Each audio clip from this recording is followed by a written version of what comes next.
The NFLandU podcast.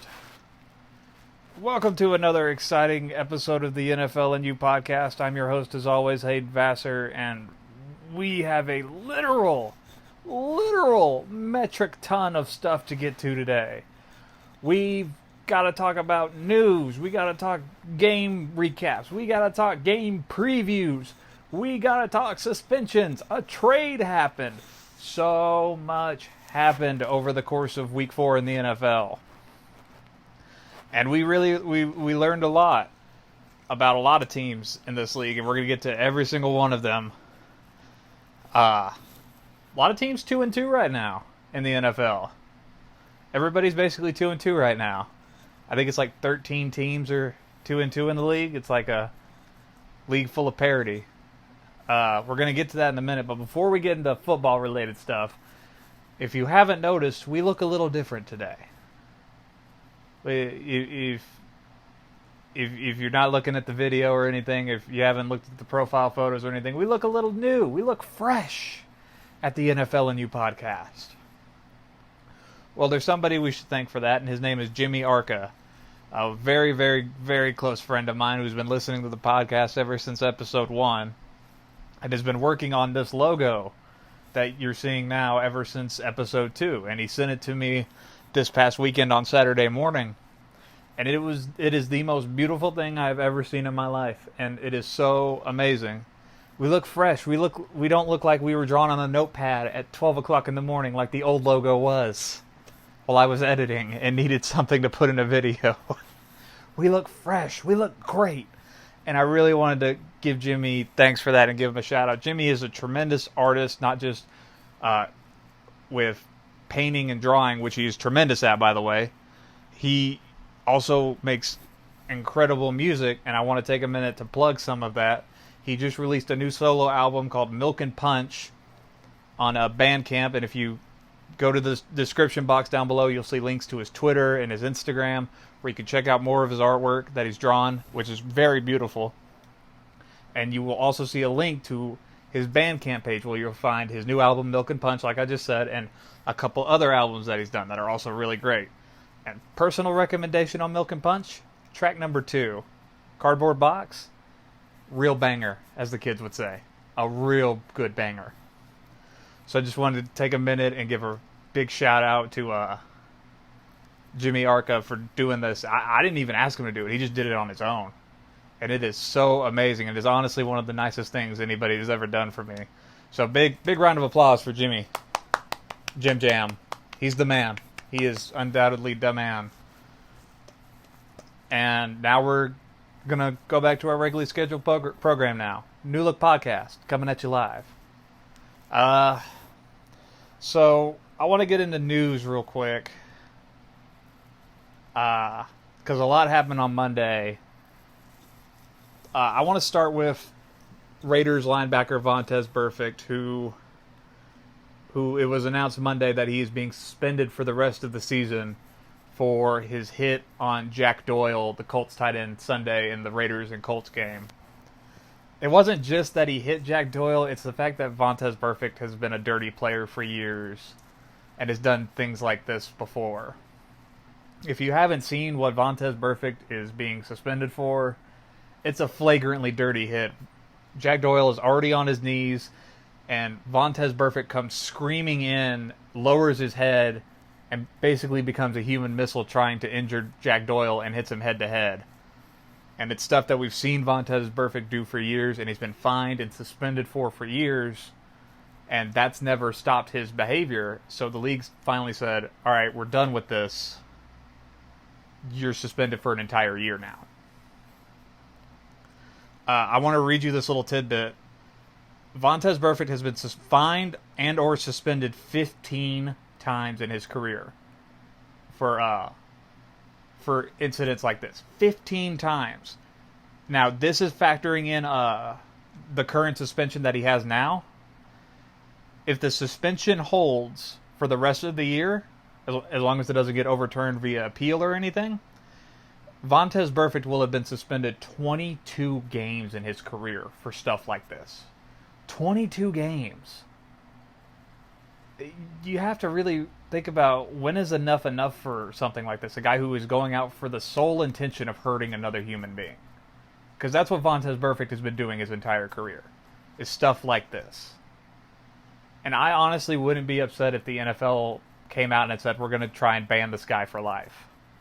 Because he's going out and trying to hurt other people. That's what he's doing. He's not trying to make a big play defensively or give his team a good chance to win. He is a guy that is going out to hurt another human being and cause harm. We're lucky Jack Doyle walked off after that hit. Jack Doyle could have been seriously injured, and I thought the Ryan Shazier hit years ago in a Cincinnati Bengal Pittsburgh Steelers game was a wake-up call for the league that this kind of style of play needs to go away. But apparently it wasn't, because Vontaze Burfict came out and tried to do it again. He wasn't the one that, hurt Ryan Shazier, I don't believe, but it's a style of play that is similar to what happened to Ryan Shazier. And the NFL said, we're done with this. You're suspended for a year. And I do take some solace in the fact that since the Raiders are playing in London this week against the Bears, Vontaze Burfict had to get off a plane in London on Monday morning, realize he's suspended for a year, then get on a plane and come back to Oakland. I do take some solace in that fact. And you got to wonder if the suspension holds and he sits out the rest of the year, Vontaze Burfict is going to be 30 years old by the time next season starts. Will any team really take a chance on him, knowing that in all likelihood he's probably going to get suspended again for something like this? It's a trend, people. You can't ignore it. It's a trend. He does this every single season and gets suspended for it. And after years and years of him sitting out 4 games every single season and getting fined, his total fine numbers, he's been fined over $5 million his entire career for hits like this. And that has not curtailed his behavior. So you would hope that maybe if he sits down a year, maybe he'll finally understand. Or if he comes back next year and does this again, the league is probably just going to say, we're done with you. Get out. You're not allowed to play in this league. So you hope the best that Jack Doyle doesn't have any I'm trying to think of the word, continuing ailments from a hit like this, because it was a flagrant, dirty hit by Vontaze Burfict, and you hope that Jack Doyle is going to be okay, doesn't have any symptoms. I haven't heard anything so far, so I guess that's a good sign. But we'll keep up to date on this situation. I just heard a while ago that Vontaze has already landed back in Oakland, and he's already appealing the suspension, so we'll see where that goes. From what the NFL Network says, they sound confident that he might get this knocked down from a whole year, but he's still going to serve time. So, moving on to our next bit of news, talking about the Raiders' opponent this coming Sunday in London, the Bears. They're now down a quarterback because Mitchell Trubisky apparently dislocated his shoulder in the first series this past Sunday between the Bears and Vikings. Scrambled out of the pocket, gets tackled by his shoelaces, and just falls on his shoulder wrong. Dislocated his shoulder, a partially torn labrum, and there's not really a timetable. They just keep saying he'll be back sooner than expected, which is not a real timetable. I'm going to read you the next, let's see here, 1, 2, 3, the next 4 weeks of the Bears schedule, and we're just going to assume he'll be back at some point. So they've got the Raiders this Sunday. They've already ruled out that he won't play in that. Then they have a bye week in Week 6. Then after that, a home game versus the Saints in Week 7. And then a home game versus the Chargers in Week 8. And it sounds like they're really targeting that home game versus the Saints in Week 7. It sounds like they're really optimistic for that one, for his return. And if that's what they're hoping for, then all Chase Daniel, their backup, has to do is just go out and just not blow it against a Raiders team that I'm not high up on. I mean, if you don't know anything about Chase Daniel, he's been a backup for years. He's only ever started 4 games, but he's earned like $34 million in his career. He keeps getting signed by teams because they think he's a good backup. And he's a constant Matt Nagy acolyte. Matt Nagy, the Bears head coach. And if that basically means wherever Matt Nagy goes, Chase Daniel tends to pop up. and be their backup. So he knows Matt Nagy's system like the back of his hand. So if I'm Bears fans, if you've only got to roll with him for like 2, maybe 3 weeks, I wouldn't panic at all. Let's see him go out there. Let's see what he does. Let's see if it can't be any worse than what Trubisky had put out for the first couple weeks. If the Bears can be 3-1 with how Trubisky's played so far, I think they'll be fine with Chase Daniel at quarterback. So we'll keep monitoring how long Mitchell Trubisky is going to be out, and if they try to rush him back before he's healthy or not. Moving on to more quarterback news, this time in the AFC East. Sam Darnold, Mono Boy, has been cleared for non-contact practice on Monday, and his status for Sunday against the Eagles is right now uncertain. There was that hilarious quote, I think it was on Monday, by Sam Darnold, which right now the main concern is his spleen is enlarged because of the mono, and they don't want him to take any direct hits because they're scared his spleen could get damaged because it's still enlarged. And Sam Darnold had this quote on Monday in an interview, and he said the words, "My spleen is going to do what it is going to do." And it just feels like the most Jets thing ever for this right now. We're waiting for this young man for his spleen to go down so they can go play the Eagles on Sunday. We're sitting here on Tuesday at about 2 o'clock Eastern, and if I'm a betting man, I don't think he plays this Sunday, and Luke Falk is probably going to have to go out there. But if you're the Eagles defense, you're licking your chops either way. You either get Luke Falk, their third-string quarterback, who can barely put up 100 total yards. Can't even do that, to be honest with you. Or you get Sam Darnold, who is like not even close to 100%. In fact, you could argue he's not even close to like 70%. He's going to be like a wounded duck out there. And I think the Jets are just trying to, salvage their season right now, but you gotta put, you gotta really worry about the future of your franchise. You don't want to rush this young man back and have him get even more hurt in a game and have him out for the entire season and then him never be as good as he was. Sam Darnold has shown promise these first couple games, last season and then this season. He's got promise. He just needs some help. I've always believed that the ceiling for Sam Darnold, his ceiling may not be the highest of any quarterback that was in his draft class, but his floor is pretty high. At worst, I think he's a manageable quarterback. And you don't want to break that right now if you're Adam Gase. I don't care what your record is. Don't rush this guy back and get him hurt even more. Because then you're stuck with Luke Falk for even more games. Maybe just sit Sam Darnold out this game, let him get fine, and then bring him back next week. I just can't get over how stupid this story is. Kid's got mono. It's so stupid. All right, moving on. Last bit of news, real quick before we get into our game recaps. Broncos linebacker Bradley Chubb tore his ACL in Sunday's loss to the Jacksonville Jaguars. And we're going to talk about the Broncos' defensive woes in a little bit. But what's really insane about this story, Bradley Chubb tore his ACL in the beginning of the fourth quarter. He was back out on the field on the final drive, and he forced a fumble. Dude went back out there and forced a fumble on a torn ACL. That is absolutely insane. And Vic Fangio said, their head coach said, he didn't even know Bradley Chubb tore his ACL till Monday morning when doctors told him that. He was convinced he was fine after watching him go out and force a fumble on the final drive of the game. That is just pure insanity. So he's out for the year, Bradley Chubb, on a defense that is just... We're going to rant about the Broncos defense a little later, and I don't want to get into it too much right now, but that is just a massive blow for a defense that has just become a punching bag for teams lately. And a little bit of news that just broke like about 10 minutes before the podcast, before I started recording, so I don't really have notes on it. This will be the last thing we talk about. Carolina Panthers defensive tackle K'Wan Short has a season-ending injury. He's going on IR. I think they said torn rotator cuff. I didn't have. Yeah, there it is. Torn rotator cuff, placed on IR. His season's done.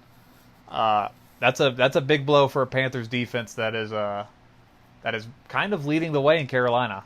Their defense has been rock solid so far these first couple weeks, and that's a big blow for them.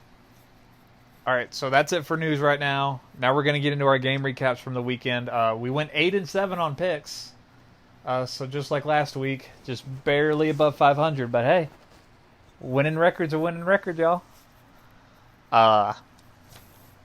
So we got a real mixed bag of games this weekend, didn't we? We had some games that were surprising, and we learned a lot about a bunch of undefeated teams that lost for the first time. I feel we learned a lot about a lot of teams, to be honest with you. But I want to say I think the biggest winner from this weekend is a team that didn't even play. I think the San Francisco 49ers were the biggest winner this weekend because they got to sit back, because it was their bye week. They got to sit back, kick their feet up, and watch the rest of the NFC cannibalize itself and just destroy each other. And now the San Francisco 49ers are the lone undefeated team left in the NFC. There's only 3 of these undefeated teams left. It's the 49ers, Patriots, and Chiefs. Everybody else has a loss. And if you had told me coming into this season that by the time week 5 is starting, the 49ers are the only undefeated team in the NFC, I would have called you crazy. But here we are. So, yeah, biggest winner, 49ers. Who would have thought it? All right, moving on to our first game, we're going to talk about Browns at Ravens. Browns win this one 40-25. Browns move into first place in the AFC North at 2-2, and the Ravens are just sitting there after losing 2 straight, trying to figure things out now. Yeah, after all that talk we did about the Browns offense being inept, they finally put it together, and they look like the offense we all hyped it up to be in the offseason. They put it all together, and now the Browns are in sole possession of first place in the AFC North. It's crazy. The Browns offense explodes for a massive win. Baker Mayfield has 340-yard passing day. Nick Chubb, their running back, has a 165-yard rushing day. And Jarvis Landry has a career day, 167 yards receiving day. Nick Chubb finished his day, the running back, 20 rushes, 165 yards, and 3 touchdowns. He had a really big 88-yard touchdown run. I think it was in the third quarter to basically ice this game. And the reason why Jarvis Landry was going off is because the Ravens' defensive plan was basically to double-team Odell Beckham and make him not be a factor. And the Browns said, okay, that's fine by us because we're just going to keep throwing it to Jarvis Landry.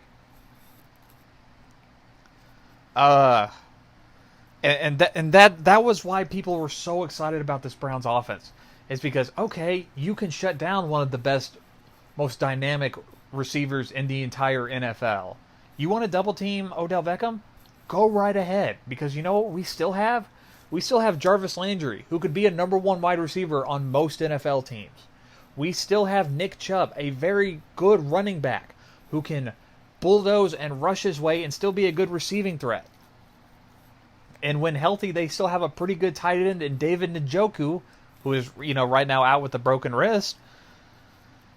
And Baker Mayfield, who can play. Despite what Rex Ryan on ESPN thinks, Baker Mayfield can play. Baker Mayfield finished 20 of 30, 342 yards, 1 touchdown, threw a pick, and only took a sack. And finished with a really, really good day. This is the best the Browns have looked all year. And this was a team we were waiting to see the first couple weeks. And they picked a beautiful time to show up against a division rival in Baltimore. I think it was, if I remember correctly, it was like the first time in Browns history where they've ever put up a stat line where their quarterback throws for 340, their running back goes for 160, they have a wide receiver go for 160. It was the first time ever in Cleveland Browns history they've ever put up a stat line like this. This was the offense we were waiting to see all offseason, and it finally showed up. And it showed up because they used Nick Chubb. They just kept running the ball with Nick Chubb. And because they were double teaming Odell and because they couldn't stop Nick Chubb, that opened up Jarvis Landry to start going off. It all feeds off of each other, and it feels like the Browns finally figured things out offensively. And for Cleveland, they have to be feeling really great about themselves right now. Despite all the talk and all the noise, they're sitting there alone atop the AFC North right now. And they have a real good chance to, stake their claim, because you know who they play on Monday night next week? The San Francisco 49ers. If you go into San Francisco and knock off an undefeated 49er team whose defense is playing really solid right now, you're going to get a lot of good talk coming your way. I'm just saying. But speaking about the Browns' opponent in this game, the Ravens, their defense just fell apart. We talked about it on the Friday podcast where the defense was more middle of the pack. Through the last two games, including this one, this game against the Chiefs last week and the game against the Browns this past Sunday, the Ravens' defense has given up over 1,000 yards in 2 weeks. 1,000 yards. This defense is not playing good right now. They allowed 530 total yards in this game. It's just back-to-back weeks of this defense just getting absolutely taken advantage of. And there was a report by Mike Garafolo from the NFL Network, I think it was Sunday night, where it talked about Earl Thomas, one of the Ravens defenders, getting into an argument with one of the Ravens defensive tackles who was inactive on Sunday. They apparently got into a very heated exchange in the trainer's room because, for whatever reason, he just didn't play because he was inactive, and teammates had to separate him. There was no physical. It didn't get physical, but it got very heated, and it just feels like things are starting to bubble up in that Ravens defensive room. Lamar didn't have the best day for this team, but it's not his fault that this defense is just giving up everything to everybody right now. I mean, Lamar Jackson, the Ravens quarterback, went 24 of 34, 247 yards, 3 touchdowns. Threw his first interception of the season when he was trying to force things late. I think he threw it into double or triple coverage deep downfield, and it just got picked off, and he got sacked 4 times. For Lamar, he can't overcome the fact that his defense has just given up over 1,000 yards in 2 weeks and is just letting everybody score on him. And if the Ravens, we were all talking about the Ravens being a legitimate threat, not just in the AFC North, but in the AFC period. But we're coming out of week 4, and now we're looking at their defense and having some serious questions. Is this going to be a team where, your defense gives up over 500 total yards and gives up 30 points a week, and Lamar has to find a way to bail you out every week? Because I don't know if he's ready for that. I'm not saying he's incapable of it, but you're going to ask him to come out and put up 30 points a week and, just make up for the fact that your defense can't do anything. I think that's a bit too much. He can't overcome a do-nothing defense, and that's what they've been doing. Nothing so far. But for the good thing for Lamar is that he does have a potent rushing attack with Mark Ingram, even though you could argue Lamar is very much involved in the rushing attack. But quite simply, the Ravens defense just needs to play better, plain and simple. And for the Browns, they've got to be feeling really good about themselves. After that heartbreaking loss to the Rams last week, they go into Baltimore, beat a division rival. And once again, the Browns are back on top of the AFC North. And the Ravens, 2 straight losses, and they're really scratching their heads right now in Baltimore. All right, moving on to our next game. Chargers at Dolphins. Yeah, we're talking Dolphins. Whoopee. Chargers win this one 30-10, and that score doesn't really... It's not a good barometer on what this game was, because this game was still a close game in the fourth quarter. Chargers win this one, like I just said. Chargers move on to 2-2, get back to 500. Dolphins fall to 0-4. For the first time all season, the Dolphins had a lead in this game after a flat-out beautiful pass from Josh Rosen to Devontae Parker, 34-yard touchdown pass in the first quarter to go up 7-3. After that, it was basically all LA. LA would go back in front after a 13-yard pass by Phillip Rivers to Tremaine Pope to go back in front 10-7, and it was kind of a back and forth kind of thing. It was really weird because going into the fourth quarter, it was still a 10-point game. It was 20-10. The Dolphins were still very much in it, and then the Chargers just kind of blew past them. For the second straight week, you could legitimately argue that the Dolphins should have been leading in this game at halftime if Josh Allen's teammates would just quit dropping the ball in the red zone. My God. I mean, is it that hard to hang on to a ball? And these aren't like very questionable passes he's throwing. There are times he's hitting the guys right between the numbers, right in the hands, and they just flat out drop the ball. It's insane, and it's got to be so frustrating for Josh Rosen, who is just trying to prove himself out here to a team that doesn't even want him to begin with. I mean, think about it. This team, the Dolphins, are tanking to get Josh Rosen's replacement. And he's trying his absolute hardest to win for this team.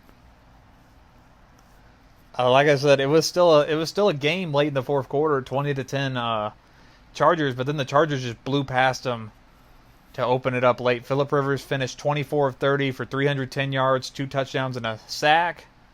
And Austin Eckler, who might be seeing a diminished role now that Melvin Gordon's back in the lineup, he finished 18 rushes, 60 yards, and a touchdown. Then he had 5 catches for 62 yards and a touchdown. He's probably going to become more of what he has always been, more of a receiving back, coming out of the backfield to catch passes now that Melvin Gordon's back to take all the rushes away. But this was the Chargers' first win in Miami since January of 1982. One of the greatest games in NFL history, the epic in Miami that went to like double overtime, and the Chargers won that one 41-38. Yeah, first time in like, what is that, 27 years? 37? I'm bad at math. Anyway, Josh Rosen, on the other hand, finished 17 of 24, 180, 1 touchdown, 1 pick, 4 sacks. Dolphins are bad. It felt nice to be able to watch a Dolphins game and it be kind of close in the second half. Because normally these last couple weeks we've been used to it. Okay, it's close in the first half and then the opposing team's just going to blow them open in the second half. Not this week. Still a game in the fourth quarter, which was really, really cool to see for the Dolphins. And at least some encouragement. Josh Rosen makes them a better team. But they're just not a good team at all. Once again, Chargers win this one, get back to 500, and Dolphins just fall to 0-4. Just a very helpless state the Dolphins are in right now. All right, moving on to our next game, and one of the bigger surprises of the weekend, Chiefs at Lions. Chiefs win this one 34-30. Last second touchdown by Darrell Williams with 24 seconds left gives the Chiefs a victory. Chiefs move on, stay undefeated, go to 4-0. Lions get their first loss of the year, fall to 2-1-1. And on a day where Patrick Mahomes didn't play his best football, went 24-42 and passing and 315 yards, no touchdowns. The Lions secondary held him in check. And if you go back and watch this game, those guys in the secondary were making some absolutely massive plays. And they were undermanned in this game. They didn't have Darius Slay in this game. He didn't play. I think it was because of a hamstring. But the Lions defense really showed up to help limit big plays and keep Patrick Mahomes out of the end zone. They forced Kansas City to earn it the hard way with their running game. And speaking of the running game, that was the difference late in this game on that final touchdown drive by the Chiefs. Patrick Mahomes on the day had 6 rushes for 54 yards, and you saw him on that last drive just take off on 4th down to help give the Chiefs a chance to win the game. And that was really a big boy moment for Patrick Mahomes. It was a big maturity moment because on a day he didn't play his best football. Because, he'd been averaging like 350 yards, 3 touchdowns a game so far this season. Didn't have that in this game. But he found a way to win. And that's what it's all about, really. It's not about putting up stats and numbers. It's about winning. And he did that in this game.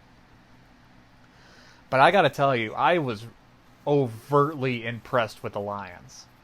I was expecting them to come in on a big-time game at 1 o'clock in Detroit and just kind of lay an egg. That's what I've become accustomed to with the Lions. Lions didn't lay no egg in this game. Lions were straight fighting. They were straight up taking it to the Chiefs in a very back and forth game. It was really stunning just to watch this team just start teeing off on the Chiefs with almost no fear. They were letting it all fly out. Matthew Stafford, Lions quarterback, went 21 of 34 for 291 yards, 3 touchdowns, got sacked 4 times though. And Kenny Golladay, the Lions' number 1 wide receiver, had 5 catches for 67 yards and 2 touchdowns, 2 massive touchdowns.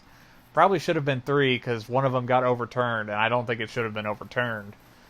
But Kenny Golladay really showed out. But the most important thing for the Lions in this game, their running game finally figured things out.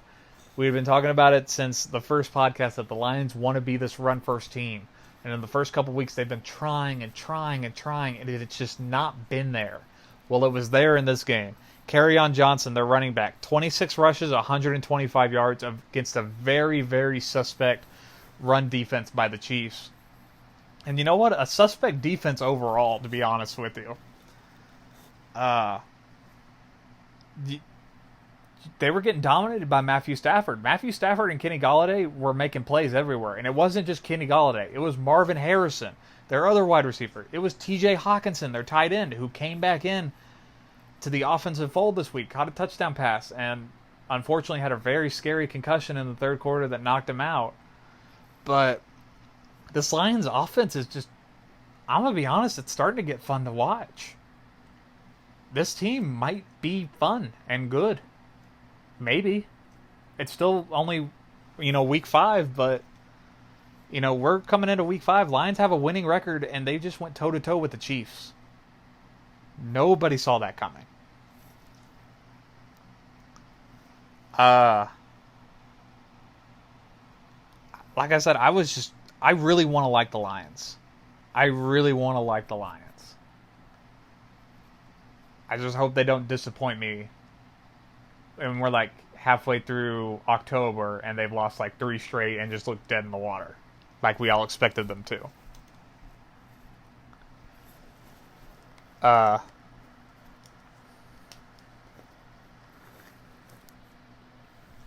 Had to take a drink, sorry. But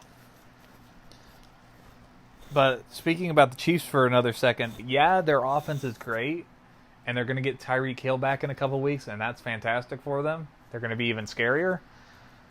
But that defense needs to play a bit better. Their running defense is one of the bottom third defenses in the league, and their passing defense is officially suspect now after the first couple weeks. Okay, wow, you beat up on the Raiders and held them to 10 points. Great. And then the Ravens come in and kind of tear you up. I just have questions about this defense that I don't really think were answered in the offseason with their acquisitions. I don't think this defense is a whole lot different than what it was last year. And it wasn't very good last year. It wasn't. You can't always expect Patrick Mahomes to bail you out. Because if you get into the playoffs, the idea that Tom Brady is going to come in and hang 350 on you and throw anywhere from 3 to 4 touchdowns is going to scare you. Because he can do that against this defense. I just think that this defense right now is very suspect and very questionable through the first couple weeks of the season. And Patrick Mahomes can't always save you. He can't. He won't always have the ball last like he did in this game. And here's an uncomfortable thing nobody wants to say right now about this game. Matthew Stafford outdueled Patrick Mahomes in this game. He did. Look at the numbers. He flat out outdueled Patrick Mahomes, even though he lost. And Matthew Stafford's played pretty good through the first couple weeks, especially that win against the Eagles from, what was that, last week or the week before? Stafford's been playing good. This Lions team is going to be very interesting to watch. I'm kind of high up on them. So like I said, Chiefs win this one 34-30, and I officially declare that the Chiefs defense is suspect. And by the way, 5 fumbles in this game. 5 combined fumbles by both teams. Kind of sloppy. All right, moving on to a really sloppy game.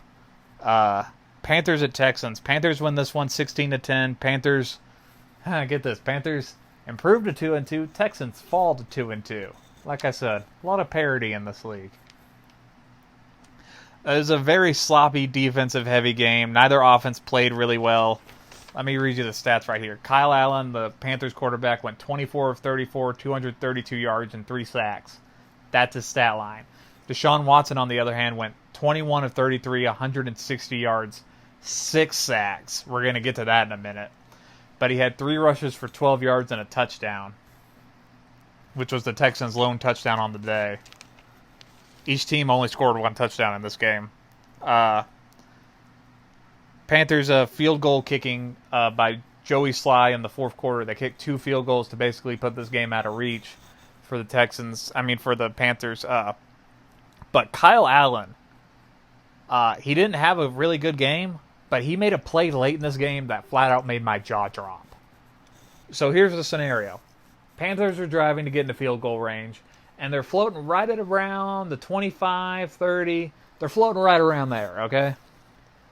Kyle Allen's in the shotgun, takes the snap, and then all of a sudden, here comes J.J. Watt up the middle. Don't know how he goes unblocked, but he goes unblocked. And he is screeching right towards Kyle Allen. I'm talking J.J. Watt has this kid dead to rights, and it looks like a massive sack coming up for the future first ballot Hall of Famer, J.J. Watt. And Kyle Allen just ducks enough, and J.J. Watt sails over him. I'm telling you, 9 times out of 10, J.J. Watt makes that sack. But this was just the one time he didn't. And Kyle Allen ducks it just enough, stands back up, steps up in the pocket, and then throws a dart to get the Panthers into the red zone, and they would kick a field goal off of that. But I was just so impressed by the poise by Kyle Allen on that one play. Because I'm telling you, if on most quarterbacks, if they see J.J. Watt just screaming right up the middle, unblocked, I think most of them would have just fallen down and just accepted fate. Not Kyle Allen. Kyle Allen ducked him. It was beautiful. So like I said, Panthers kicked it wasn't a go-ahead field goal, but it was a field goal that basically forced Deshaun Watson and the Texans to try and score a touchdown, and they just couldn't do it. But the story of this game was really the Panthers' defense absolutely swarmed Houston. Like I said, 6 sacks, and they forced 2 turnovers. Kyle Allen had a couple fumbles in this game, too. It was just a really ugly, sloppy game. And we talked about the Panthers' defense a little earlier with K'Wan Short being now out with a torn rotator cuff. This Panthers' defense has been good, and it's been really, really holding down the fort with Kyle Allen and Christian McCaffrey, who went 27 rushes for 93 yards and the Panthers' lone touchdown on the day. I mean, ever since Kyle Allen came into this team, they're winning games. That's all that matters. They're winning games. They don't have to be good games, but they're winning. And they're keeping them alive in the NFC South. Kyle Allen and this defense have really brought this team back from the dead. And like I said, Kyle Allen didn't play a great game, but I'm telling you got to find the highlight reel of that illusion of J.J. Watt, because it was flat out beautiful. But looking at the Texans also didn't have a great game. And it goes back to the thing I've been harping on since we started this podcast. You have to protect Deshaun Watson. You cannot have a game where he's getting sacked 6 times, because then he can't do anything. Do you remember last week when the Texans played the Chargers and he was only sacked twice and he didn't have a lot of pressure? And you saw what he did. He had like 300 passing yards, a couple touchdowns, and he played brilliantly. And look what happens when he's getting flat out besieged on all sides. He turns in a poor performance. And nobody really played well for this Texans offense. And he needs help with the offensive line, but he could really... You know what he could really use, in my opinion? I think he could really use like a bell cow running back. Like, I know they had Lamar Miller in the preseason and he got injured. I don't mean like a Lamar Miller. he could really use somebody like, I don't know, like an Alvin Kamara or a Christian McCaffrey, a kind of Swiss Army knife of sorts that could just do it all and really take the pressure off of him. I know that they had like over 100 rushing yards in this game from like 4 different running backs, but I really think he could use like a real bell cow to really take pressure off of him. And oddly enough, Deshaun Watson was still at, because this was in Houston, he was still at NRG Stadium hours after the game. There's footage of it online. He's still working out with his quarterbacks coach, trying to get things right. It was really cool to see because you don't see that very often. But I don't know. It's just these AFC South teams are just so week to week. I swear, it is the weirdest thing ever. One of them will look so great one week, and then the next week they'll look dead in the water and look out of the division race. It's just so funny. It's so weird. This AFC South is weird. So much parity. So once again, Panthers win this one, go to 2-2. Texans fall to 2-2. Moving on to another really, really, really sloppy game. Patriots at Bills. Pats win this one 16-10. Patriots stay undefeated at 4-0. Bills lose their first game, go to 3-1. Another horrifically sloppy offensive game. But the Patriots' defense is for real. They had 5 sacks in this game, 5 turnovers overall. And that defense is legitimate and might be the best in the leagues through these first couple weeks. They did have a touchdown scored on them, unfortunately, by Josh Allen, who ran one in. So their streak of, not getting any points scored on them defensively is now over. Their defense just flat out smothered the Bills' offense. Just smothered them. And it kind of felt like at halftime this game might be over. I mean, it was like 13-0. Patriots defense is keeping things on lockdown, but their offense, watching them, the Bills defense was keeping them in it. And then we come back from the half and Josh Allen scores a touchdown, or rushing touchdown, and all of a sudden the Bills are back in it. And you're thinking, whoa, what's going on in Buffalo? But the real travesty of this was Josh Allen got injured at the beginning of the fourth quarter. He wasn't having a good game to begin with. Let me outright state that before we get into this part. He was not having a good game, but he was starting to build some momentum in Buffalo. He scrambles out of the pocket, gets tackled by one player, but he's still going. And then a second Patriots defender comes in and just hits him helmet to helmet. Should have been an ejection in my opinion, but since it wasn't a quarterback not named Tom Brady, it wasn't.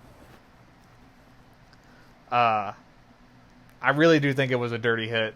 Josh Allen has a concussion as a result of it, and his status for next week's game is uncertain. He left this game, and in comes Matt Barkley, the former USC Trojans quarterback, and he just can't get anything going. Throws an interception or 2, I remember correctly, and Patriots just hold on to win this one. That Buffalo defense is for real, though. They were able to keep Tom Brady and that offense from just generating anything during this game. Tom Brady's final stat line, he went 18 of 39 for 150 yards and 1 interception. That defense is legitimate at Buffalo. Remember when I said we learned a lot this week about undefeated teams that lost? We learned a lot about the Bills and the Lions and losing efforts. They're better than what we think they are. And this Bills team just has the feel of a team that's probably going to go 8-8 and be a serious contender for a wild card at the end of the year.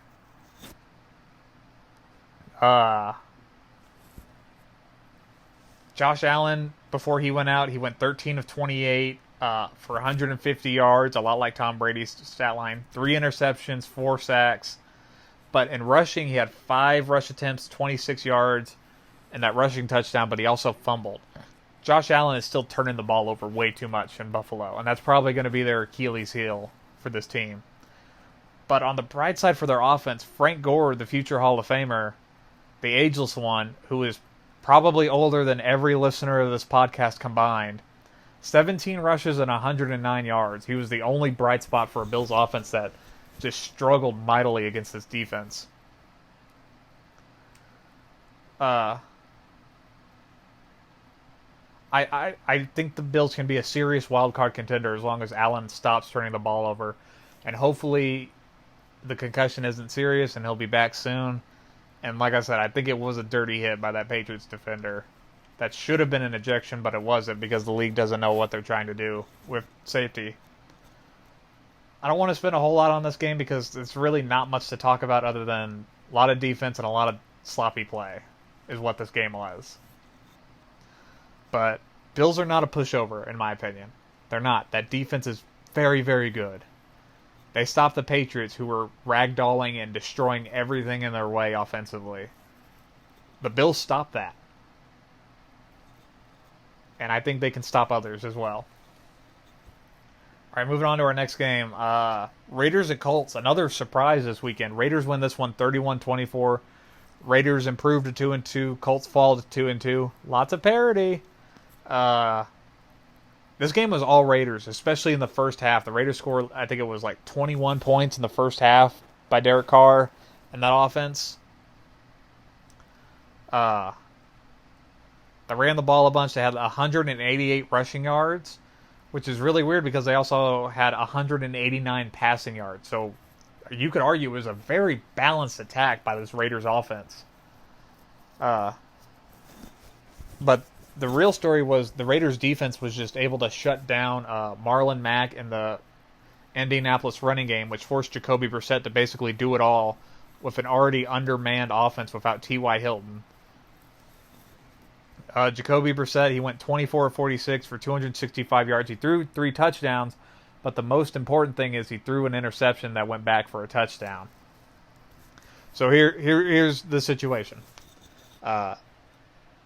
Colts are down 24-17 about midway through the fourth quarter, and Indianapolis just gets the ball back. And if you've been following the Colts so far this season, you would know that Jacoby Brissett has led either game-tying or game-winning touchdown drives in each of the games so far this season in the fourth quarter.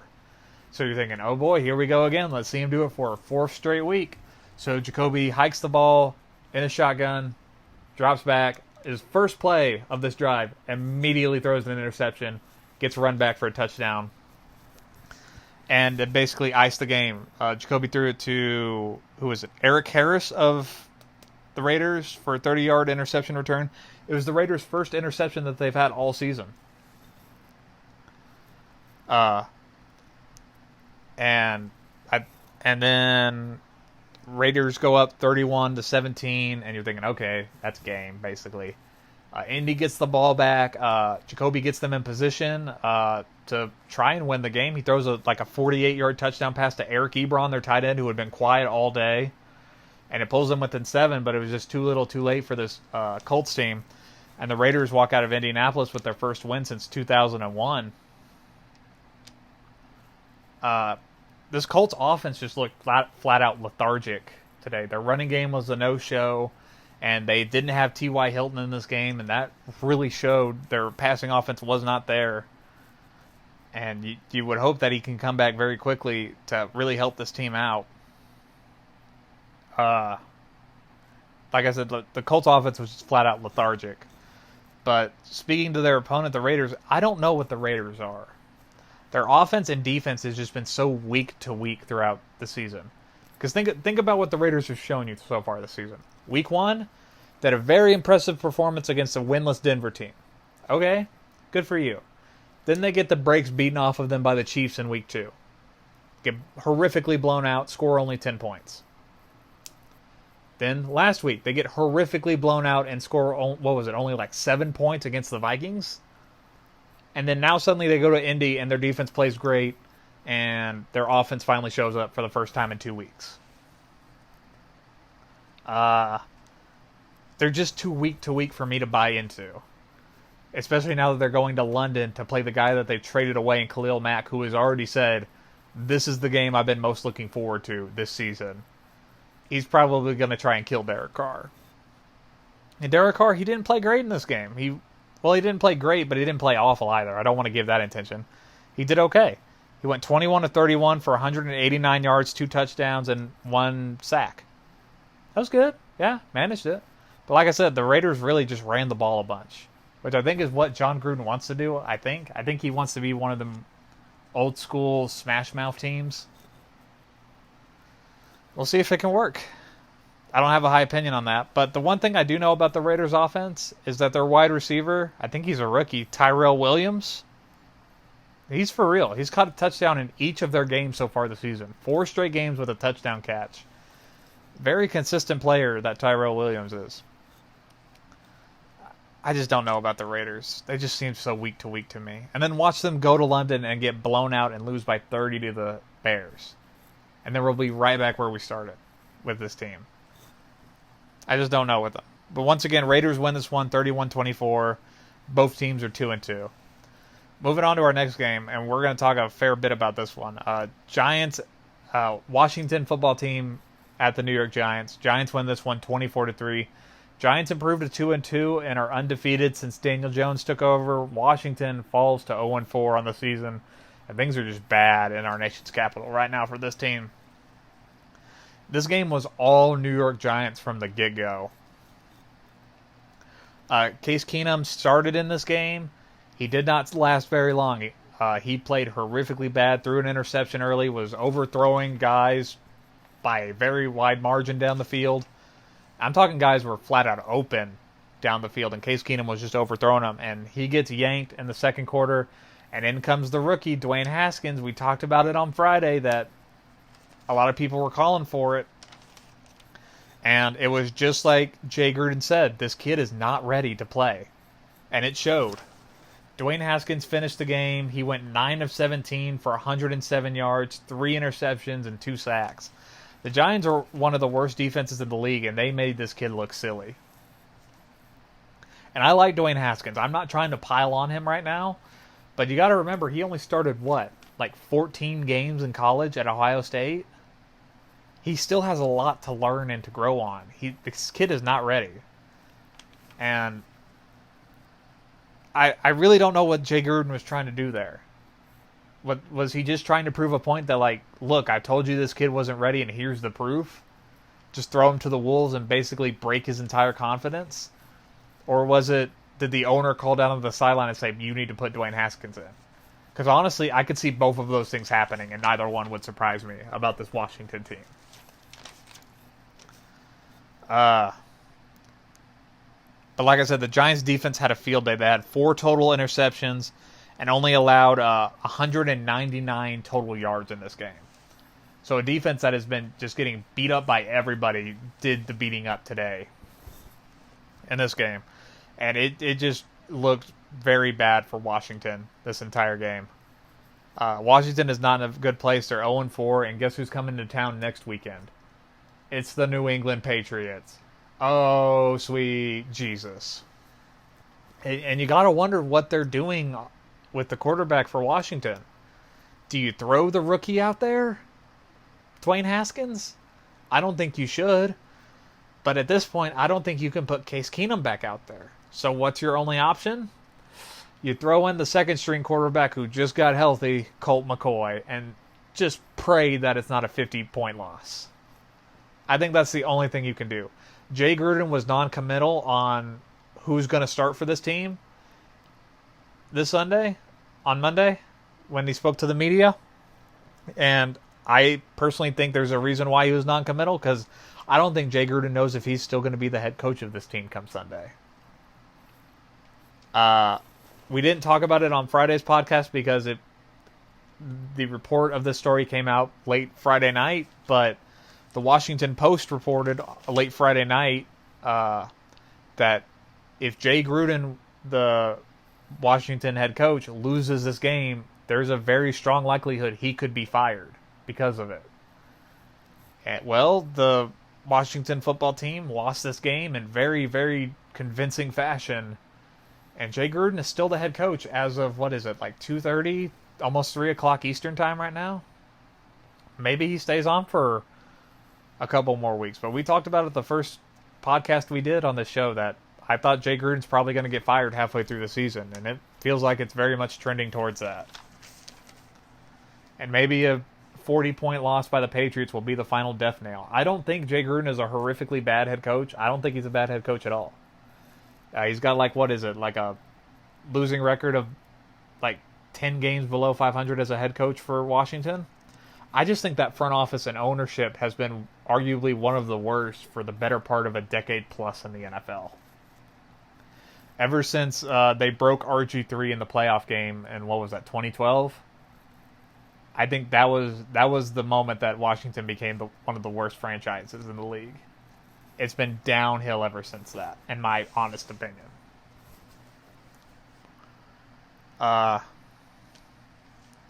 I think it's just going to get worse. I like Dwayne Haskins. I think he's going to be excellent for Washington. He's just not ready yet. And that's okay. That's not a bad thing. He's still got to learn and grow some more. But he's not ready yet. Don't throw him out there because you think you can win 8 games with him. Don't do that. Don't shatter this kid's confidence and stunt his growth right now. Which is, I think, what Jay Gruden or whoever decided to put him in that game did. But we'll keep an eye on Washington. I just have a feeling a coaching change is coming very quickly for that team. But speaking about their opponent, the Giants, their offense was sloppy. They had 4 turnovers. I cannot talk. Danny Dimes. By the way, I like this nickname. I don't know why it's getting a lot of hate. I personally like Danny Dimes. 4 turnovers. Daniel Jones throws 2 interceptions. Wayne Gallman, their backup running back, who has been getting more reps now that Saquon's out, he fumbled the ball twice. But their offense did enough because their defense, was shutting down the rookie quarterback. Daniel Jones finished 23 of 31, 225 yards, a touchdown, 2 interceptions, like I said. But here's the really key thing. 5 rushes for 33 yards. We talked about it on Friday's podcast last week, that his mobility is the kind of mobility where if the middle of the field's open on like 3rd and 5 or 3rd and 7, he would take off and run it. I sat there and watched parts of this game. He was taking off and running on like 3rd and 10. When he made a quick read and it wasn't there, he would just take off and run for it. And he would get the first down. This mobility can be an absolute game changer for the Giants offense and can help leave teams befuddled. And you know why this is really important? Because this offense is about to get a lot better. Because Golden Tate is coming back from suspension this week after serving 4 games for performance-enhancing drugs. So now your weaponry is including a very, very underrated Golden Tate matched with Sterling Shepard, who is becoming the safety blanket for Daniel Jones. Wayne Gallman is very good with what we saw against Washington. I get it's a very bad defense, but still. Wayne Gallman looks solid. Evan Ingram can be a superstar. And Saquon Barkley is already saying he can be back earlier than expected. This Giants offense is suddenly kicking on the lights and saying, we're not dead yet. Speaking of Wayne Gallman, he went 18 rushes, 63 yards, and a touchdown. He also caught 6 passes for 55 yards and a touchdown. The Giants, they're starting to feel different with Daniel Jones. They just look better. That defense is still bad, and don't let that 2-0 record fool you. That defense is still bad. But that offense is starting to cover up a lot of problems with that team. And New York is feeling really good right about now. So we'll keep an eye on Daniel Jones and his continued progression. He didn't have the best game like we just told you with the stats, but he's finding a really nice home in New York right now. Once again, Giants win this one 24-3, and Washington's in a very, very dark place right now. Moving on to the last of our late games, Titans and Falcons, another really surprising game this weekend. Titans win this one 24-10. Titans improved to 2-2, and the Falcons, listless Falcons, fall to 1-3. Oh boy. The Titans had a really, really strong first half. Marcus Mariota threw 3 first half touchdowns, and their defense after the first quarter only allowed 3 points the rest of the game. Sorry, got a dry throat.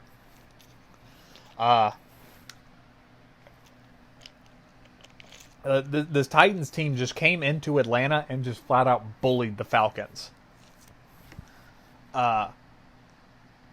Here's the thing. You can be beaten by the Titans, but it's not how the Titans normally beat people. They normally beat people through ground and pound and Derrick Henry. And Derrick Henry did have 100 yards rushing in this game. He had 27 rushes for exactly 100 yards. But it was Marcus Mariota and the air attack that beat this Falcons team. Mariota finished 18 of 27 for 227 yards and 3 touchdowns. But he had 3 first-half touchdowns, 2 of which went to A.J. Brown, their wide receiver. And I'm telling you, the first one, I think it was the first touchdown he had in the first half. It was a 55-yard catch and run. And I'm telling you guys, A.J. Brown was already as wide open as can be. But Falcons defenders were looking lost, confused, and befuddled on a lot of plays by this Titans offense. If Marcus Mariota in the passing offense is making your defense look confused, you have a problem. And you could argue that, they're having issues because Keanu Neal, their safety, tore his Achilles last week. Okay. But this defense just feels like it's going worse and worse as the weeks go on for the Falcons. And for Mariota, for Mariota and the Titans, you have to feel great because the last time we saw you guys, you got sacked 9 times in a game, and your offense looked holistically lost. But for Mariota, these are the kind of games that he wants if he wants to keep his job. He didn't have, an oh my gosh, what a great game for Marcus Mariota kind of game, but he played good.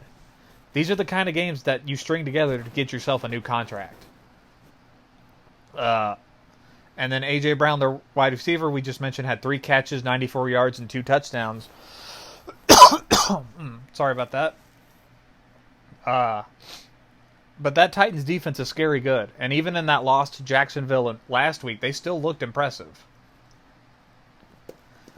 In this game, they had 5 sacks and forced a fumble.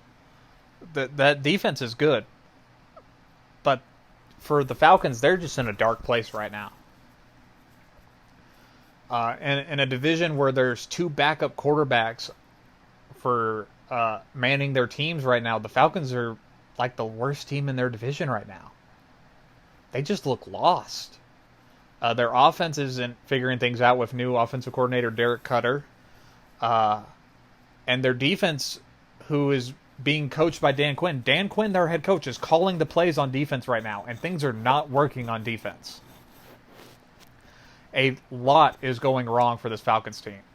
It's not just the defense, it's slow starts all around. And all 3 of their losses so far this season, the Falcons have been outscored by a combined 65-10 in the first half. And they were down 24-7 in this game.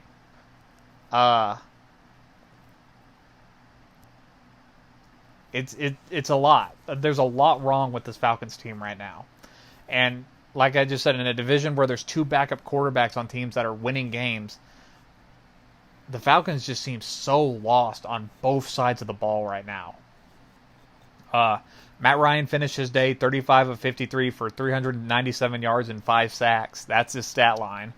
There are no touchdowns, no anything. Austin Hooper was the only bright spot in the receiving corps, 9 catches for 130 yards.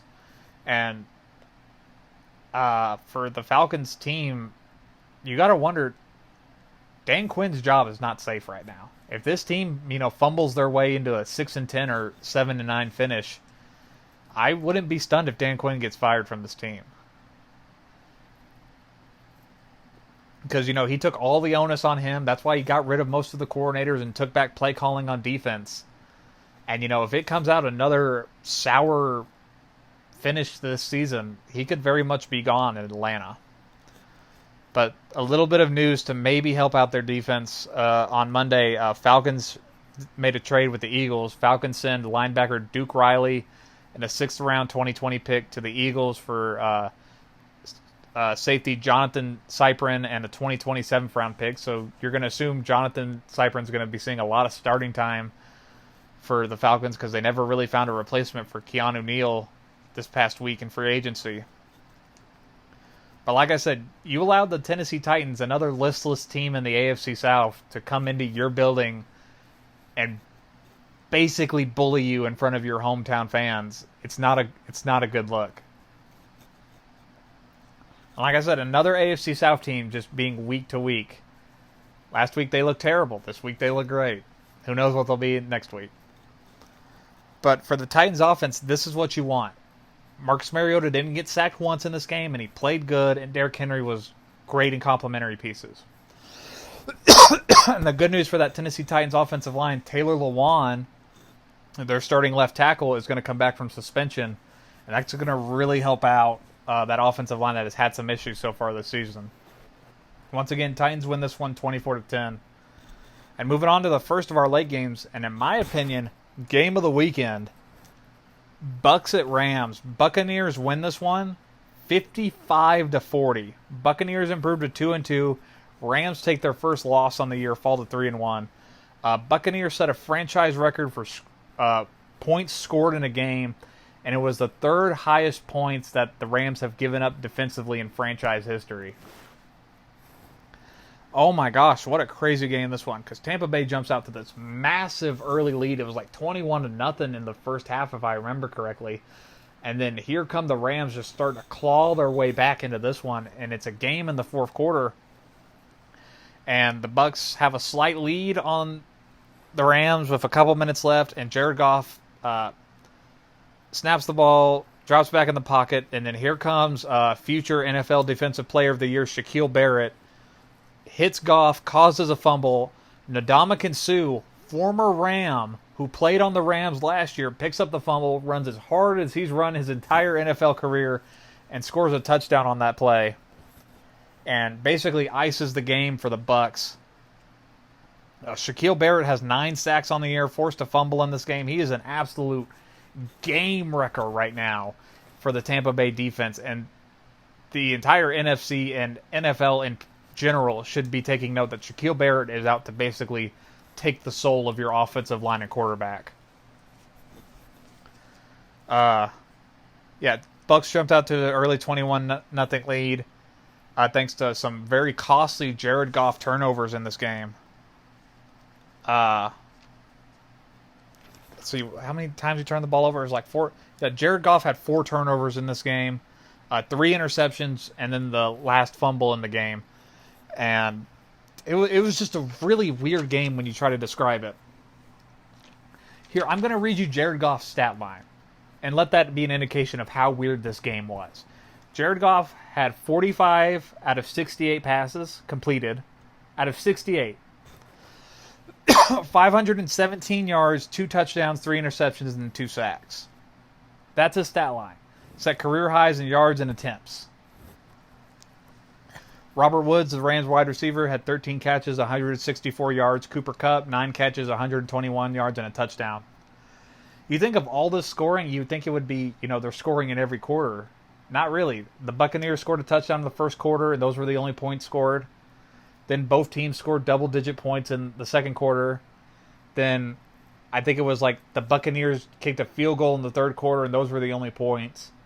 And then in the fourth quarter, the teams combined for 44 total points in the fourth quarter. It was like 24-20 Buccaneers in the fourth. It was just a really insane game when you look at it. And Jared Goff's, early turnovers really just dug a massive hole that the Rams just could not climb out of. And that defense just got taken advantage of because they were constantly on short fields. And they were just constantly out there because the Rams just couldn't sustain anything offensively in the early going.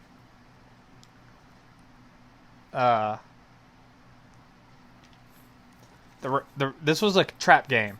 That's what this was. This was a trap game because you look at the schedule. It's the Buccaneers coming into your home, and you're like, okay, we can handle this. But you're looking ahead to next week because you play on Thursday Night Football this coming Thursday against a division rival in Seattle. I think the Rams probably got caught looking ahead, and then they suddenly snapped into it halfway through the game and tried to win this one. But I don't want to take anything away from the Buccaneers because the Buccaneers played a great game. And Jameis Winston, for the second week in a row, played absolutely brilliantly. Jameis Winston finished 28 of 41 for 385 yards, 4 touchdowns, an interception, and 2 sacks. And we're going to talk about that interception because outside of that one pick six to Marcus Peters, that one interception, Jameis Winston played beautifully. Just like last week against the Giants. Outside of that one interception, he played beautifully. And, there are 3 straight weeks where Jameis Winston is playing really, really great. I mean, week 2 against the Panthers, he didn't put up a great stat line, but he didn't hinder his team's chances to win. Jameis Winston is currently playing his way into a new contract. It's amazing to see what he's doing, because these are the flashes that we've been waiting to see from Jameis Winston. And, some people are still waiting for the shoe to drop and for him to throw 5 interceptions in a game like he's always done in his career, but maybe he's finally turned the corner and is going to be a consistent quarterback that just doesn't turn the ball over a bunch.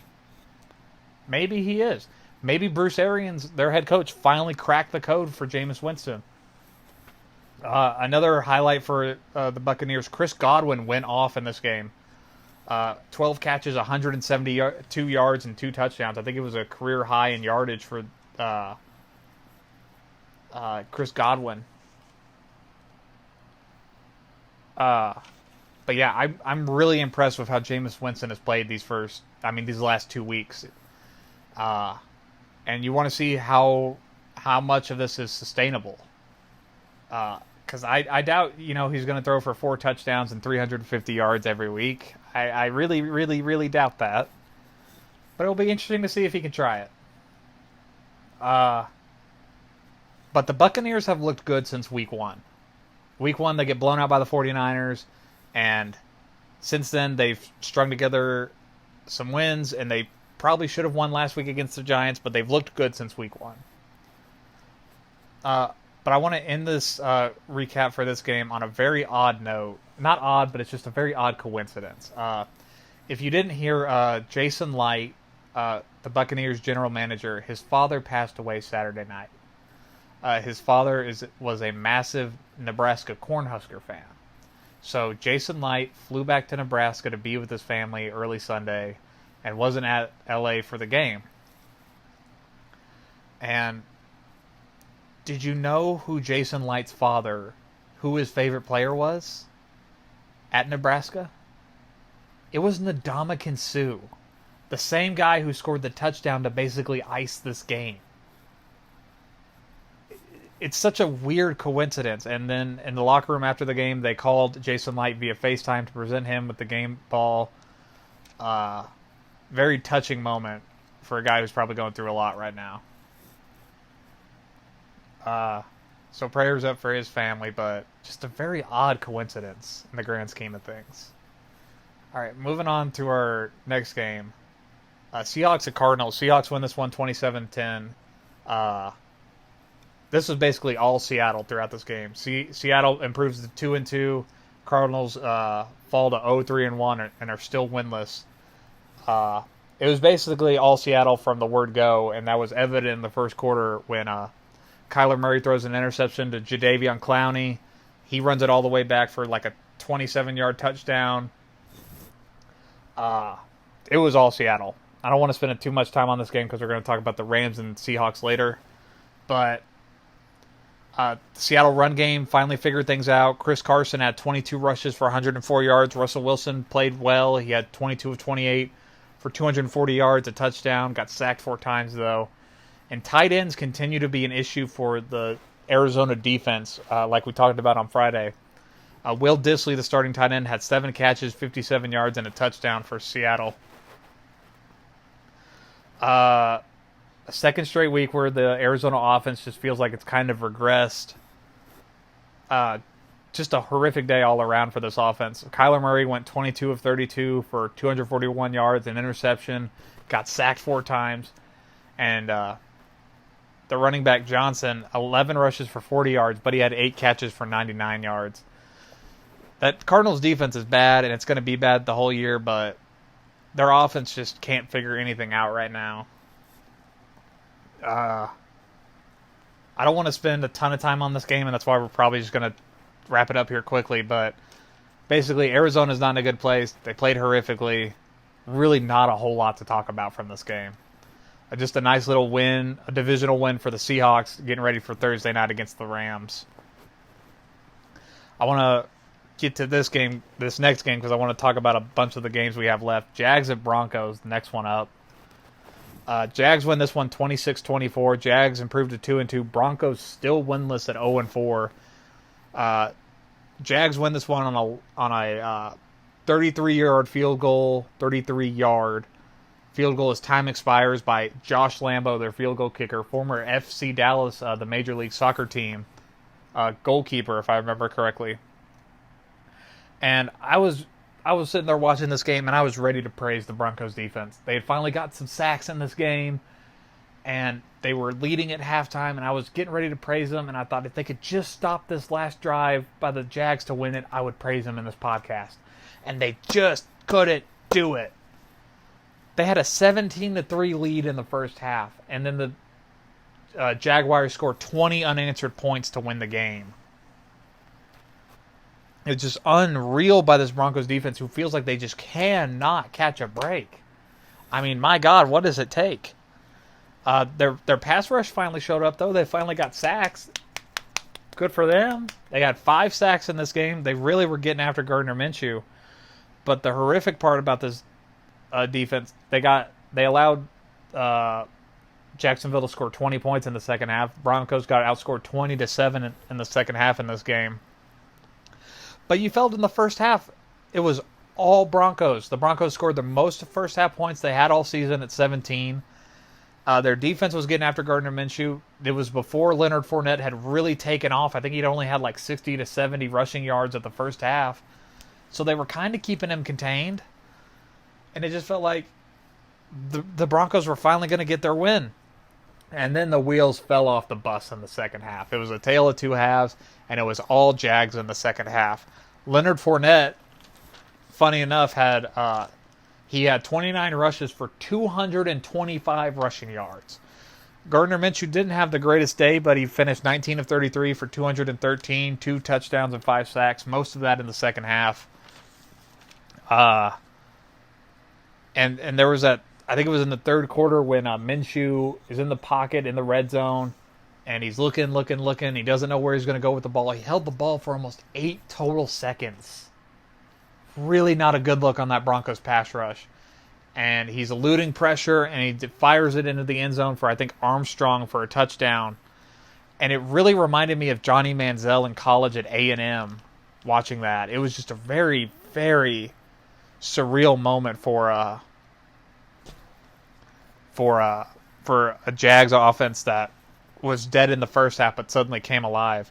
A lot of Minshew magic. And going back to Leonard Fournette, he was the real trailblazer, like I mentioned, over 200 rushing yards. First 100-yard rusher since the 2017 divisional playoff game against Pittsburgh. So that was nice. And then Minshew made some plays on that final go-ahead field goal drive for the Jags. Some Minshew magic. He did get hit low by, I think, Bradley Chubb, who we mentioned was on a torn ACL at that moment. Got hit low right in the ankle. I'm surprised it didn't get flagged. But maybe Minshew's hurt. Maybe he's not okay.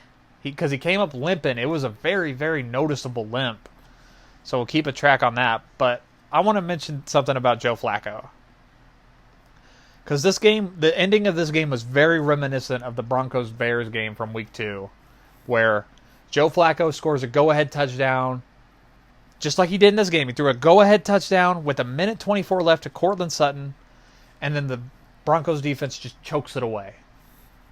It was just like that Bears game. It was exactly just like it. And Joe Flacco, he actually played pretty well in this game. Went 22 of 38, 303 yards, 3 touchdowns, only 1 pick. Emmanuel Sanders, 5 catches, 104 yards. And Courtland Sutton, 6 catches, 62 yards, and 2 touchdowns. This Broncos offense is not what is holding this team back. It's a defense that just cannot get the job done when it matters. I mean, my God, what does it take for this defense to step up and make a play? I mean, sweet Jesus, you guys have the talent. That's not what's holding you back. It's just you can't get it done. I mean, what does Joe Flacco have to do? Does he have to score 35 points a game to ensure that the defense won't choke it away? I mean, what more can you ask from a quarterback who basically goes out with a minute left in the game and gives you the lead in your home? This is the second time this has happened this season. And you choke it away again. This Broncos defense is not good, and overall, it's making this team very bad. Like we mentioned before, this is the Broncos' first 0-4 start since 1999. And that team won in Week 5. We'll see if the Broncos can. I'm really doubting that. But that team finished 6-10, and that's what feels like this Broncos team is going to be, a 6-10, maybe even a 5-11 team. His defense is just horrific and just cannot stop anybody. Moving on to our next game, another rant's about to come up about this one. Vikings at Bears. Bears win this one 16-6. Bears improved to 3-1. Vikings fall to 2-2. This was an all-out Bears defensive domination game. Held the Vikings to 40 yards rushing. Absolutely shut down Dalvin Cook. The Bears defense had 6 sacks, caused 2 turnovers. It was just all Bears defense. And like I said, like we mentioned at the very beginning, Mitchell Trubisky left this game early on the first series, so it was all Chase Daniel. And he did okay. He managed it very well. Chase Daniel went 22 of 30 in passing, 195 yards, a touchdown, was sacked once. And that's all you really need to do with the Bears defense that's averaging giving up like 9 points a game. This Bears defense is as good as it was last year. But for the Vikings, well, hang on real quick before I get into that. This Bears offense is still having issues. They really don't have a run game so far this year. But I think they're going to do enough to keep afloat with this defense. Chase Daniel knows what Matt Nagy wants to run, and I think they'll be fine. They've been fine through the first 4 weeks. I mean, they're 3-1. So I think they'll be fine with Chase Daniel. But just a real quick note on the Bears defense. Roquan Smith did not play in this game. He was inactive for what the coach called a personal issue. And Monday, when he was at the press conference talking about Trubisky, the reporters asked him, what's going on with Roquan? Is it still a personal issue? Is he going to London to play? And Matt Nagy just kept saying no comment, no comment. But one of the questions the reporters asked caught my attention. One of them asked, was Roquan Smith involved in criminal activity late Saturday night? And Matt Nagy just would not answer the question at all. And I don't want to speculate at all, but right now we don't know anything about what's going on with Roquan Smith. Just that he was inactive this past Sunday, and there's no talk of if he's going to play this Sunday at all. So we'll keep our eyes peeled on what's going on with Roquan Smith, Bears defensive player. But I want to devote most of this time to ranting about the Vikings offense. The Vikings offense is broken. Flat out broken. And it's not all Kirk Cousins' fault. Kirk Cousins in this game went 27 of 36 for 233 yards, got sacked a bunch. Stephon Diggs, 7 catches, 108 yards. The reason why this offense is broken is because their head coach seems to think it's still 1977. Mike Zimmer wants to run the ball as much as possible with Dalvin Cook. If Dalvin Cook has like 175 rushing yards a game, Mike Zimmer reaches nirvana for some reason. And I don't think you can win in this league doing stuff like that. I don't think you can at all. You're basically telegraphing to the entire world you're a one-dimensional team at best. The less the Vikings run the ball, the better, which is so confusing to me, especially when they have talent like Kyle Rudolph, who's a big pass-catching tight end. Stephon Diggs, a really good wide receiver. Adam Thielen, another really good wide receiver. They have all this talent, and we know Kirk Cousins can throw the ball downfield. Mike Zimmer just doesn't want to do that at all. And you know it's bad when your own offensive players are saying that after a game. Adam Thielen, after this game, said you have to be able to throw the ball downfield. And is Kirk Cousins not playing his best football right now? No, he's not. But you know what? This head coach is kind of holding this team back offensively. I don't understand what his deal is with wanting to run the ball this much, but it's not working. And this is proof of that. When a team is able to come out and shut down Dalvin Cook and hold you to, 40 yards rushing, your offense is basically given up because you can't do anything. And I think it's a very big clash of styles with Kirk Cousins, the type of quarterback he is, and what Mike Zimmer wants him to be. Mike Zimmer wants him to be a game manager. Remember in week 1 when Kirk Cousins threw 90 total yards and completed 10 passes, and we all joked, oh, haha, that's so funny. The Vikings aren't going to be like this. Well, guess what? They are like that. They are very much like that. That's what Mike Zimmer wants. For whatever reason, and I don't understand it. He wants this team to be basically as limited as possible. And it makes no sense. The Vikings might be the worst team in this division right now. You could argue their defense is definitely not the best in their division. The Bears' defense is the best. And you could argue that the Packers' defense is better than the Vikings. The Bears are allowed to get away with their offensive woes because their defense is allowing an average of like 10 points a game. The Vikings' defense isn't doing that. Their defense is getting beat up because your run game isn't really getting the job done. And I think Dalvin Cook is a really great back. But what they're asking him to do isn't working at all. So it remains to be seen if the Vikings are going to make any offensive changes. I truly, truly doubt they are. Mike Zimmer is a very stubborn individual. If you were following them at all last year, you would know how stubborn. He was getting in clashes with his offensive coordinator. I think it was John DeFilippo. Was it John DeFilippo? I don't remember. Anyway, he was getting clashes with his offensive coordinator because the offensive coordinator was telling him, you have to be able to throw the ball. And Mike Zimmer said, no, we want to run the ball. And he fired his offensive coordinator in season because he wouldn't run the ball enough. Mike Zimmer is a holistically stubborn individual, and I am willing to bet an insane amount of money he's willing to die on this hill that they need to run the ball a bunch, even though it's very much a detriment to their team right now. So we'll keep an eye on the Vikings offense to see if it ever improves from running the ball so much. It's not 1977 anymore. You can't get away with this stuff. Moving on to the Sunday night game, Cowboys at Saints. Saints win this one 12-10. Saints improve to 3-1. Cowboys fall to 3-1, take their first loss on the year. And the Saints defensively played beautifully in this game. They limit Ezekiel Elliott to like 40 yards. They were keeping Amari Cooper in check, who was probably a lot more hurt than he let on through the week. We talked about that he had finally got cleared last Friday in the middle of the podcast. He seemed hurt, and Marcus Lattimore was shutting him down. He made Amari Cooper a non-factor in this game. I mean, I think the Cowboys' biggest receiver in this game was Jason Witten with like 50 yards. It was not a good day for Dallas at all offensively.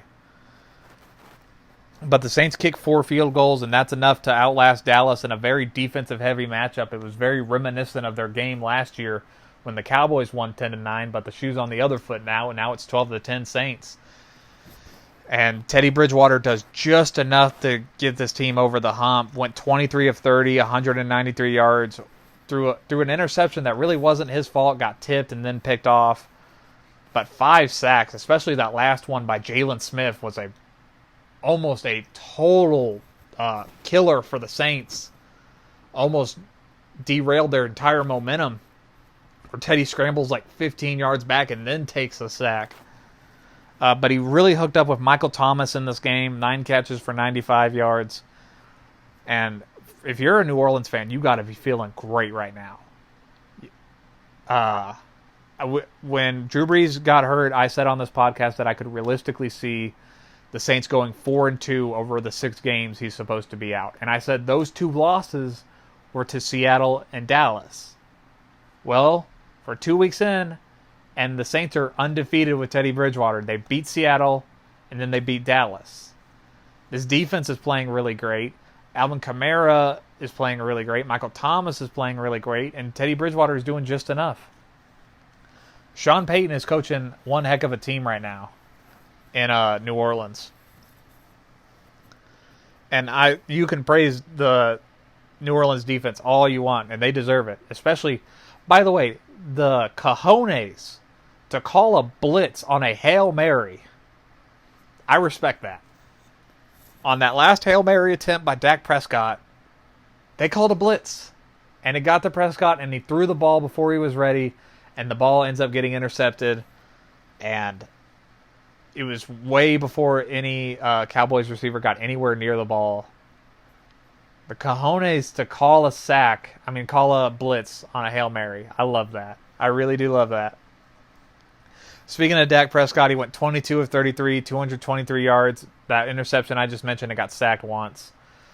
But the Dallas offense, oh boy. They got super conservative for no reason. It was more than just their offensive line is getting beat by the Saints defensive line. It was more than just the Saints secondary is shutting down the wide receivers. The Dallas offense got conservative, and I can't answer why. They went on the road to a good team, and for whatever reason, Dallas said, we're going to establish the run in this game. Even though it was obvious the running game was not working. They just kept trying to establish the run. They ran the ball on first down so many times when it was obvious it was not working. And they just kept doing it, even though it felt like it was a detriment to the team. They got away from the play action. They got away from the RPOs. They got away from the motions before snap. They just oversimplified everything, and it failed them completely. When they came out of halftime and they had the lone touchdown in this game to Ezekiel on that drive, they went hurry up, they went tempo, and it worked. And they never did it again. It was a lot like the Cowboys we'd seen the last few years, who just want to I don't know, they get away from things that work and then are confused when they lose and get embarrassed. The Cowboys, through 3 weeks, were averaging over 500 yards a game, not over 500, over 450 yards a game and over 30 points a game. And this game, after they got simple and stupid with it, they only scored 10 points and, 230 yards, 280 yards a game? The Dallas offense got super conservative for no reason, and it's Jason Garrett. That's who it is. That is who is doing this. It's Jason Garrett. I thought it was Scott Linehan. No, it's Jason Garrett. This game should prove to Dallas Cowboys fans like me that this team's ceiling is the divisional round at best. That is your ceiling. You are not going past that with Jason Garrett as your head coach. Because he is showing you that when you go on the road against a good team, he will get conservative for no reason. For no reason at all. And he'll do it again and again. And you've seen it again and again. The Cowboys are not a good team. That's what this game showed me. They're not a good team. You walk into New Orleans and you just can't do more than 10 points? Really? You're not a good team. If you can't beat the Saints with Teddy Bridgewater as their quarterback, how are you supposed to beat them in January when Drew Brees is their quarterback? Here's the answer. You can't. Jason Garrett will limit this team and hold this team back. Dallas is one of the most talented teams in the league, but guess what? Their coaching makes them not good. Jason Garrett will hold this team back, and great. You know what? Maybe they win the NFC East. And you know what? Maybe they make it past the wild card round. But you know what? They're not getting any further than that. They just aren't. The Cowboys are not a good team. They are not an upper echelon team. They can beat up on these winless, sucky teams all they want and pad their stats, but when they play a real team, they get conservative and they get stupid and they cost themselves the game. It's happened for what? How long has Jason Garrett been the head coach? A decade? Or close to it? It's happened all the time. And people are stunned when it happens. Like it didn't just happen last season, or the season before that, or the season before that, or the season before that. They're not a good team. They're just not. They're like... The Cowboys are a pretender. They think they're a contender, but they're really a pretender. They just lack the coaching to beat better teams. They just lack it. It's as simple as that. All right, moving on to our last game because we're really running we're really running late. Holy cow. An hour and 34 in. We'll make this next one really quick because nobody wants to talk about this one. Bengals at Steelers on Monday night. Steelers win this one 27-3. Steelers get their first win of the year, go to 1-3. Bengals fall to 0-4 and are winless. Steelers defense was just flat out dominant in this game. They just shut down Andy Dalton, and Mason Rudolph and the Steelers offense does just enough to win the game. Steelers defense sacked Andy Dalton 8 times, forced 2 turnovers, and holds the Bengals to 244 total yards. And a very dominant effort. Dalton finished 21 of 37 for 171 yards, an interception, and 8 sacks, like we just mentioned. And I guess the Steelers just have Andy Dalton's number. He hasn't won a game against the Steelers since, 2015? So, 4 years he hasn't beat them? They just have his number. He was looking scared out there. I only watched this game till halftime because it was not good. But they just have his number. It's as simple as that. And then the Steelers offense, Mason Rudolph may not be their answer at quarterback, but he'll manage things. He still seems like a very much check down quarterback. A guy who probably won't throw it past 15 yards at most. But the Steelers still think they can win with that. And they were getting tricky with it last night. Jalen Samuels, who had played some quarterback, running back, he played a lot apparently. Jalen Samuels and that Steelers offense busted out the Wildcat of all things. And it helped to kickstart their running game. James Conner finally was able to put up some numbers. Had 10 rushes for 42 yards and 8 receptions for 83 yards and a touchdown. And their offense was finally able to get going for the Steelers. Hasn't all year, but it did in this game. Rudolph finished 24 of 28 for 229 yards and 2 touchdowns. Steelers are convinced they can win right now with Mason Rudolph. They're convinced of it. And you know what? They're only like a game back from the division-leading Browns. I don't think they can really win with Rudolph, but Steelers are convinced they can. Just a thoroughly dominating effort by them in this game. And oh boy, are we ready to write off the Bengals season? I am. I'm ready to write them off. That offensive line was atrocious. You know where they need help on the offensive line? Here's where they need help. Left tackle, left guard, center, right guard, right tackle. So basically every position they could use an upgrade at. That offensive line was atrocious last night. I'm ready. I'm ready to write off the Bengals season. I'm ready to write them off. I think they're done. 0-4. Nobody comes back from 0-4. So the Steelers are feeling good. They finally get some vindication for all that stuff they've been spewing that they think that they think they could still win. But they finally got a win to prove it after that heartbreaker in San Francisco last week. So we're not going to spend a whole bunch on this game because nobody really wants to talk about it because it was pretty ugly. Once again, Steelers win 27-3. Steelers get their first win, 1-3. Hey, Bengals still winless at 0-4 and are at the bottom of their division in the basement. So that's all the game recap. Took the better part of like an hour and 10 minutes to get through.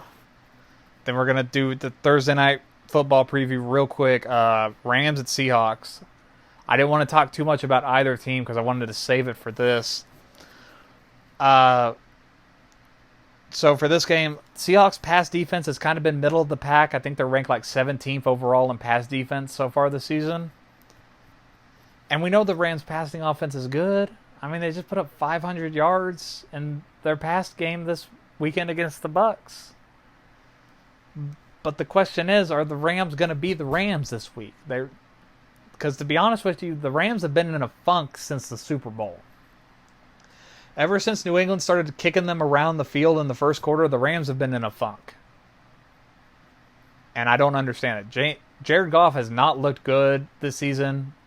2 straight weeks where turnovers have really hindered his team. That late interception against the Browns last week, and now the multiple turnovers in this game against the Buccaneers really doomed his team from the beginning. The Rams are... You just got to wonder what is going on with the Rams. Was this game against the Buccaneers just a fluke? You know, one of those super weird September games that we all just kind of write off in a couple weeks? Or was this a sign that the Rams are struggling right now? And that, because if Jared Goff comes out in this game and turns the ball over 3 times, I think we can declare something's not right with the Rams. And where has their running game been? I mean, Todd Gurley had, 5 rushes in the game against the Buccaneers? That was probably because, they were down 21-0, halfway through the second quarter, but still. Speaking about their defense that gave up 55 points, the Rams' running defense, they're giving up an average of 91.8 rushing yards per game. That's 9th best in the league. So how will the Seahawks, who like to run the ball with Chris Carson, approach that? They're getting Rashad Penny, their backup running back in this game, so maybe they're going to mix it up, get Rashad Penny involved in that. I'm not sure. I really struggled with picking this game, though. I just don't... I don't know what I'm getting from either team. Russell Wilson's played really, really great so far this season. And he's been putting up some big numbers. And to be honest, I don't think a lot of people have been talking about the numbers he's been putting up so far. Maybe we get a shootout in this game. Maybe a Thursday night shootout. I just don't know with the Rams. I feel like there's too many questions about that team right now to really say definitively that they can go into Seattle on a short week and beat a division rival that's playing some above-average football right now. I don't want to say good, but they're not playing bad either. Let's say above average. I really think this game is a coin flip, and either one could win it. But I'm going to go with the Seahawks. I just have too many questions about the Rams right now. And we might get some answers Thursday night, because if the Rams come out and just look lost again in this game, I think we can start ringing some alarm bells. And, maybe this is just an off year for the Rams, We've seen that happen with teams that go to a Super Bowl. The next year, they just don't put it together. It happens. Just an off year. Or maybe it's not. Maybe they're still just a bit rusty from not playing anybody in the preseason, and they're still working on communication and stuff. Maybe it's just that. I don't know, but I feel like we might get some more answers on Thursday night. So I'll take the Seahawks to win this one. But, like I said, I think it's a coin flip, and either one could really win it. So, yeah, that was a long show. We got a lot done today. Wow. Like I said, I really think this was a very eye-opening learning experience of a Week 4. We learned a lot about a lot of teams, in my opinion, and a lot of parody. A lot of parody in this league. Greg Rosenthal of the NFL Network said he always says that there's so much parity in this league that the difference between teams that go 7-9 and 9-7 and stuff like that, it's such razor thin margins that there's really not a lot different between a team that goes like 6-10 and even a 10-6 team. There's really not a lot that's different, and I think he's right, because there are 13 teams right now that are 2-2 right now and are very much alive.